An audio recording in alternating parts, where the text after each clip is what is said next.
Hello, and welcome to Looking Back.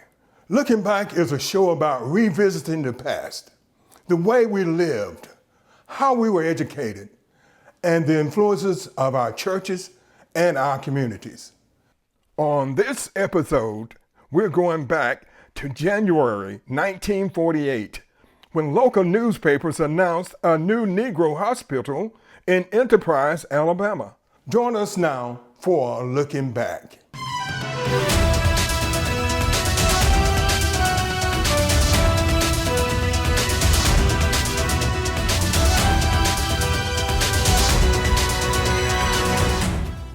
The opening here of the $14,000 12-bed Victory Center Field Hospital for Negroes climaxes around 2 years of work started after Reverend E.D. Jones first proposed such a hospital. Jones launched the campaign early in 1946 among Negroes here for the purpose of building the hospital. He found most of the members of his race very cooperative, but the process of raising the necessary funds was slow. Money and labor was contributed mostly by Negroes themselves until a 3-acre tract of land was bought and the building completed. It is modern in every respect, including a heating system. In charge of the hospital, Dr. G.B. Keeby and 2 nurses. Dr. Keeby came to Enterprise from Mobile. Prior to that time, he was connected with Veterans Hospital in Tuskegee.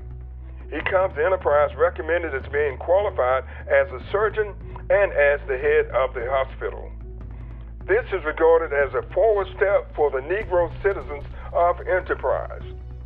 Members of the Board of Trustees are W.M. Smith, President, T.J. Anthony, D.L. Langston, J.J. Askew, E.W. West, A.B. Benson, Alto Petty, J.H. Humphrey, A.W. Wiggum, George Flowers, E.L. Pruitt, Charlie Chansey, and E.D. Jones.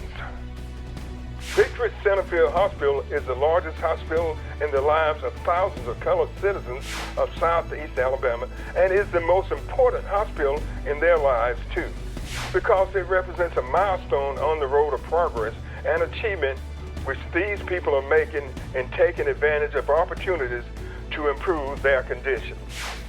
This 10-bed structure with complete facilities for x-ray and operations is estimated to represent a monetary investment of more than $15,000. It also represents more than 2 years of effort on the part of leaders of the colored race who started a campaign fund for this institution with a formal contribution meeting at the Friendship Baptist Church in Enterprise on December 3, 1945.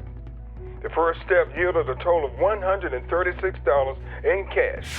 It was followed by other moves of funds. Churches throughout Southeast Alabama, individuals, fraternal orders, white people, and colored people cooperated to raise the funds. In June of 1947, Dr. G.B. Keeby came here from Mobile and began practicing against the time when his own hospital would be built and equipped. Dr. Keeby is now operating the hospital, having leased it from the Board of Trustees who have handled the funds and completed the work to this state. Dr. Keeby has with him 3 nurses. It is an all-colored staff for service to colored residents of this area. We want to thank everybody who helped, white and colored, said a spokesman for the Board of Trustees.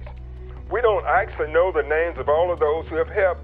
We do know that thousands of people have worked with us, given money, given work, and now that we've reached this point, we just want to thank you loud and strong to every person who had a part in making this hospital possible.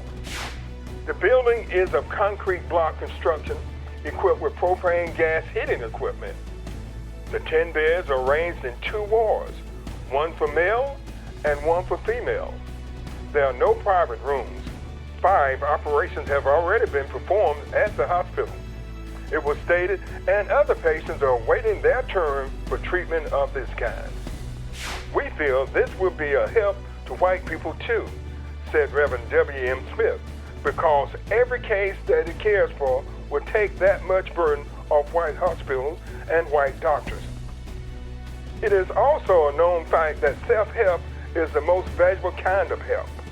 We are trying to help ourselves in this project, and we feel that in doing so, we're already helping our white friends. We thank the many white people who helped us, too, and we want them to feel that we appreciate what they have done to help us to help ourselves. This all-colored hospital is larger and more important than its monetary value would suggest, because it shows commendable progress by a commendable and loyal group of citizens. One side note on this episode of Looking Back, the founder of the Victory Centerfield Hospital was Reverend E.D. Jones, who later became the pastor of Adams Street Baptist Church in Dothan, where he continued to make an impact in the community. Join us next time for another episode of Looking Back. Thank you for watching the Wiregrass Black History Channel. Make sure you subscribe